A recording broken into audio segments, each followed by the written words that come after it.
My name is Michael. I had quite an unexplained situation about 10 years ago. I was 22 years old. I just moved to a small town in Michigan, surrounded by woods, and I discovered that there was an abandoned warehouse on the edge of town that had been abandoned for at least a couple years by this point. But this story takes place on Halloween night. My girlfriend at the time was a server at a restaurant, and unfortunately she was working that night. Any friends that I had in the area also already had plans.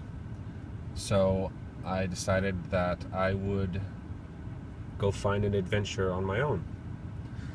So I dressed up in my costume. It's just kind of a cheap sort of Jason hockey mask slasher type of costume that I put together at the last minute. But I decided that I was going to check out this abandoned warehouse called Semco on the edge of town and just see what happens. I know that my friends had visited it, usually during the daytime, always in groups, but I decided that I was going to have my own adventure by myself at night on Halloween. So I head over there to the warehouse. I walk. It's a small town, so it didn't take too long. And as I approached the warehouse, Semco, it was very dark, no lights in the area. So I approached this place. I knew how to get in through a broken window. But then I heard something that really threw me off. It was the sound of two young girls laughing, giggling, really. And I heard the sound coming from the tall grass near the entrance. And I was sure that I had just imagined it the first time. I paused, I listened, I didn't hear anything. So I started heading towards the window again, and I heard it again. Two little girls laughing, very clear. By this point, I knew that it wasn't my imagination. There was someone in that grass. I assumed that it was some kind of a prank. So I paused and I waited, and I listened, I strained my ears.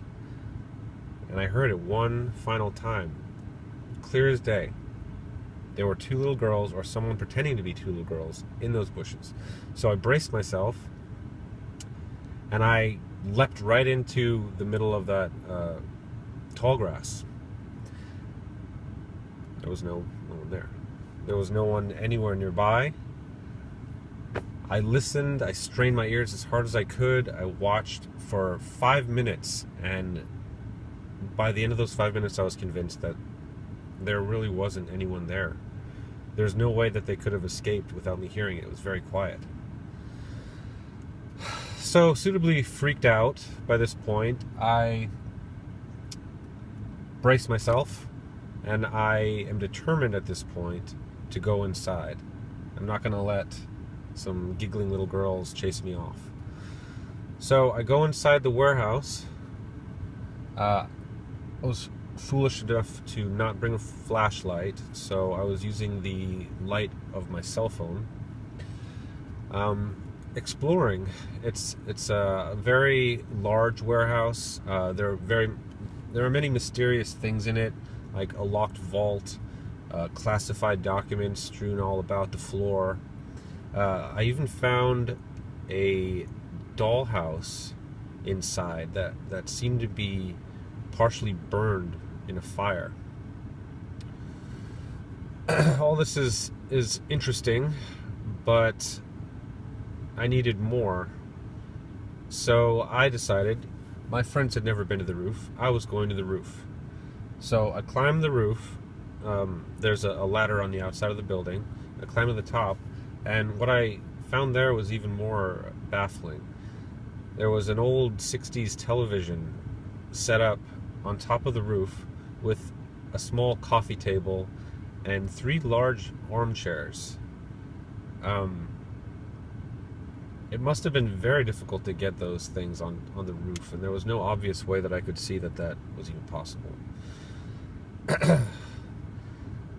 a very strange warehouse. I left after that. I told my friends about it. They were excited.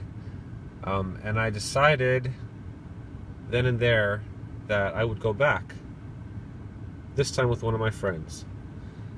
So it was about 2 weeks before we had the opportunity to go there together to the warehouse again. It was at night again, but this time I was with my friend Jamie. So we snuck back in there 2 weeks later, and we decided to split up because we're idiots and we've never seen a horror movie in our lives. But we did split up. He took the upstairs, I took the downstairs. Eventually he was far enough away that I couldn't hear his footsteps or his voice or any movement, and it was as if I was by myself again in the warehouse. So I began to explore again, as became tradition, just using the light from my cell phone instead of a flashlight.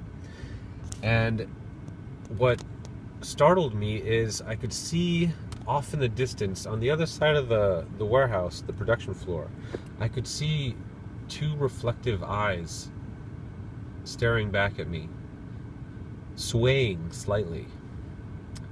It was very startling, and I probably should have just got a hold of my friend Jamie at that point, but I didn't.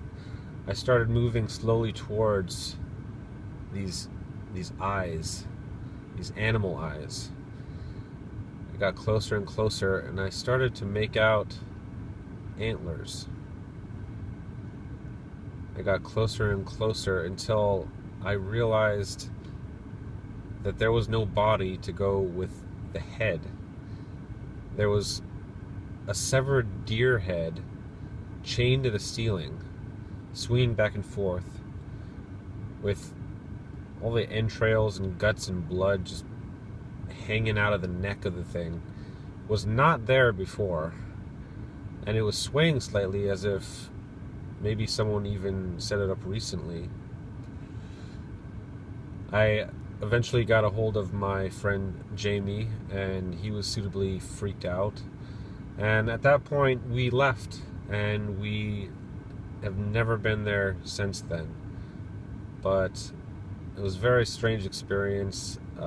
I don't know how to explain the giggling laughter. I don't know what weird stuff was going on in this place, but I do think about it now and then. And supposedly everyone evacuated that warehouse in one night with no warning. And once after that, supposedly, I heard from folks who lived in the area that there were military trucks and military personnel that stopped by that warehouse and were looking for something. What it was, I never found out.